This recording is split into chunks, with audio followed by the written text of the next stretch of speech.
Você se considera uma pessoa preguiçosa para pensar? Será que nós, seres humanos, somos naturalmente inclinados a resolver problemas complexos? Algumas pessoas diriam que sim, e confirmariam seu argumento mostrando como que seu avô gosta de palavras cruzadas, ou como seu primo gosta de resolver enigmas. Dois exemplos claros aí de atividades que demandam da nossa cognição. Não só isso, como também lembrariam de colegas e conhecidos que estão estudando a todo momento. De outro lado, alguém poderia dizer que dentro de uma sala de aula poderíamos contar nos dedos aquelas pessoas que estão realmente interessadas em pensar. E poderia dizer também que apenas uma minoria dessas pessoas realmente gosta de resolver desafios. O que mostraria que a nossa espécie não foi realmente feita para pensar, apesar da nossa inteligência. Mas afinal, o que motiva as pessoas a pensarem e a se dedicarem aos estudos? Somos naturalmente inclinados a aprender? É o que a gente vai descobrir no episódio de hoje.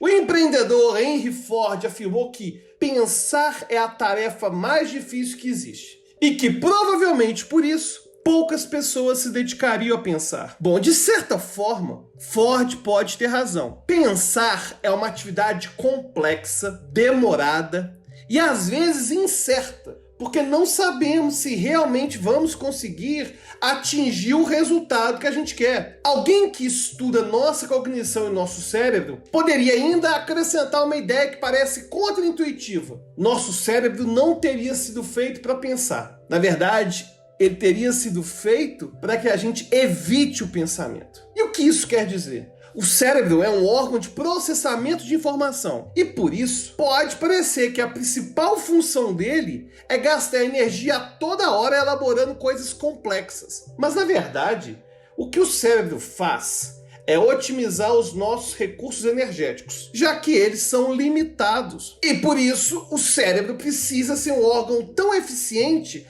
a ponto de automatizar padrões de pensamentos, de comportamentos, criando atalhos para a gente usar no dia a dia. Tudo isso para a gente conseguir economizar energia. Inclusive, às vezes, o atalho é simplesmente evitar pensar. E sabendo de tudo isso, a gente pode se perguntar o que isso tem a ver com a nossa aprendizagem e o nosso contexto educacional. E talvez você já tenha alguma noção da resposta. Se o cérebro evita consumir energia em excesso, é natural que ele não direcione a atenção a coisas que parecem irrelevantes. Por isso, quando formos aprender, precisamos ter algo que nos motiva.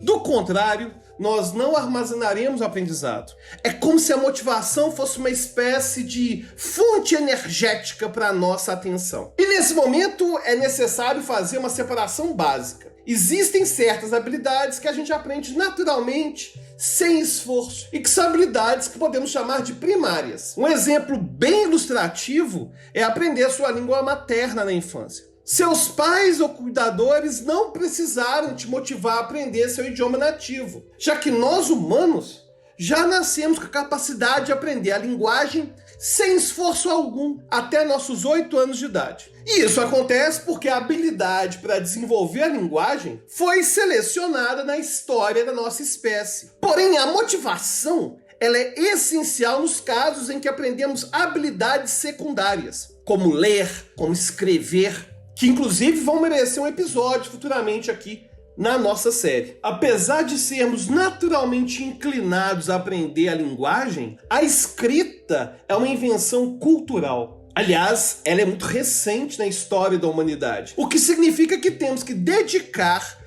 muito esforço para aprendê-la. E esse exemplo serve para inúmeras outras habilidades secundárias que a gente vai adquirir na escola, nos cursos de graduação, nos cursos de pós-graduação ou nas inúmeras formações que vamos ter ao longo da vida. E acho que deu para entender um dos motivos fundamentais de muitas pessoas não gostarem de estudar, porque requer esforço, coisa que o nosso cérebro não gosta de fazer muito. Aliás, um psicólogo chamado Reed Larson investigou atividades comuns dos jovens para entender a motivação que eles tinham para fazer determinadas coisas. Não só isso, como ele também verificou o nível de concentração que essas atividades exigiam. E o resultado do estudo a gente pode ilustrar em um gráfico parecido com esse. Com esse gráfico, a gente percebe que aprender em uma sala de aula, fazer dever de casa, são atividades que requerem grande concentração, apesar de a motivação dos jovens para essas coisas ser muito baixa. Ou seja,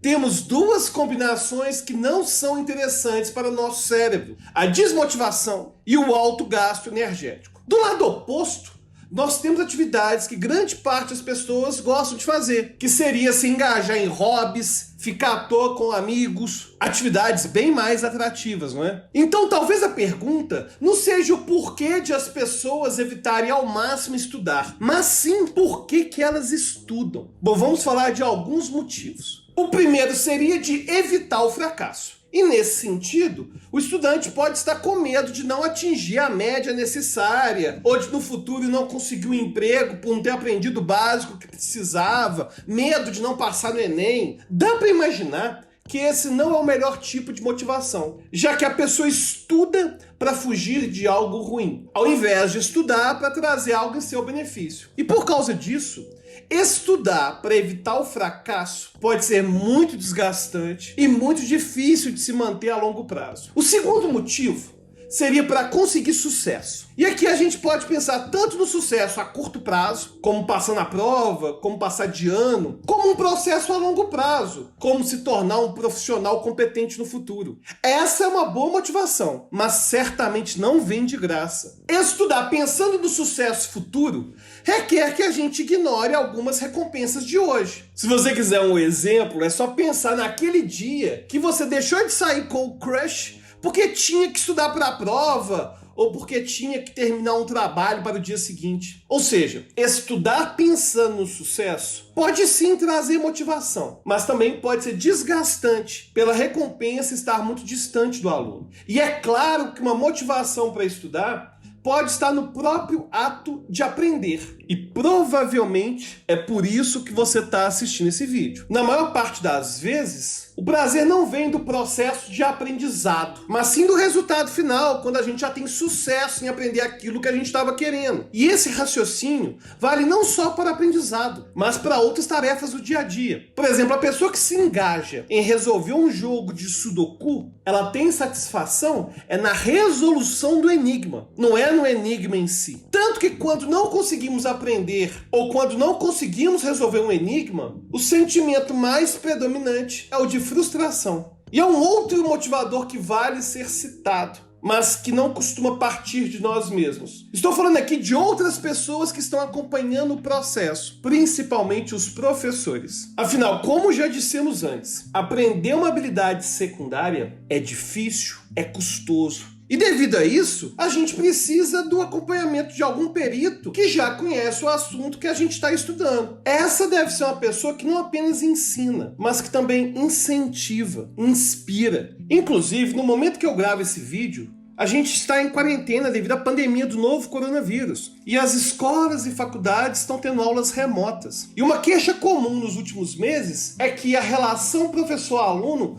foi prejudicada por conta das aulas online. E por consequência, o aprendizado também caiu. Mas então, falando dos professores, será que eles têm dado um ambiente motivador para os alunos? Bem, é claro que não tem como generalizar. Afinal, cada profissional tem uma conduta diferente, com alguns inclusive usando ameaças e exposições para tentar fazer o aluno aprender. Mas aqui vamos tentar abordar uma situação a que todos os professores podem estar sujeitos. É comum que profissionais de educação digam que se dedicam igualmente a qualquer aluno, tenha ele dificuldade ou facilidade em sua matéria. Mas será que isso é verdade? Bom, essa foi uma pergunta que foi feita pelos pesquisadores Robert Rosenthal e Leonard Jacobson no final da década de 1960. Em um estudo clássico, eles distribuíram testes para alunos de uma escola e disseram aos professores que se tratava de um teste de inteligência. E depois de aplicados, eles passaram aos professores os nomes de alguns alunos, dizendo que aqueles eram os mais inteligentes. A grande questão do experimento é que Rosenthal e Jacobson escolheram aleatoriamente os alunos que disseram ser os mais inteligentes. Ou seja, podiam ou não ser alunos com facilidade para as matérias escolares. Mas o que eles perceberam é que a melhora daqueles alunos durante o ano escolar foi muito maior do que dos outros alunos. A conclusão do estudo foi que, mesmo sem perceberem, os professores davam mais atenção e apoio aos alunos que ele tinha maior expectativa. E esse ficou conhecido como efeito Pigmalião, devido ao mito escrito pelo poeta Ovídio. E o que a gente pode aprender com essa história? Que os mentores são, sim, muito importantes para o desenvolvimento do aluno. E que qualquer um que esteja na área da educação deve tomar cuidado com certos vieses que fazem com que a gente tenha mais expectativas sobre um aluno do que sobre outro. E além disso, os professores também devem ter cuidado quanto aos desafios cognitivos impostos aos alunos. Problemas fáceis demais são chatos, são pouco dignos da nossa atenção. E aprendizados muito complexos nos desmotivam porque achamos que não temos capacidade para lidar com eles. Por isso, é necessária uma abordagem mediana, sem que a matéria pareça óbvia demais ou impossível de ser entendida. É claro que a dificuldade do professor é como adaptar isso a um contexto de sala de aula, no qual há sempre uma variabilidade enorme entre os alunos, sendo que alguns podem encarar o aprendizado com muita dificuldade, outros de forma mediana e outros com excessiva facilidade. Em um país como o Brasil, essa situação acaba sendo agravada devido à existência de salas de aula superlotadas. Nessas salas de aulas superlotadas, o professor não tem condições de fazer uma abordagem mais individualizada, como seria o ideal. Depois disso tudo que conversamos, é fácil entender que a motivação é multidimensional e vai depender do estudante, da matéria, dos mentores, dos pais, cuidadores, do contexto escolar e de diversos outros fatores. Uma educação de qualidade se preocupa com tudo isso, já que sem a motivação, o principal motor da aprendizagem está comprometido. E aí, tá gostando dessa nova série sobre neurociência da educação? Tem alguma dúvida, alguma sugestão de tema? Deixa aí nos comentários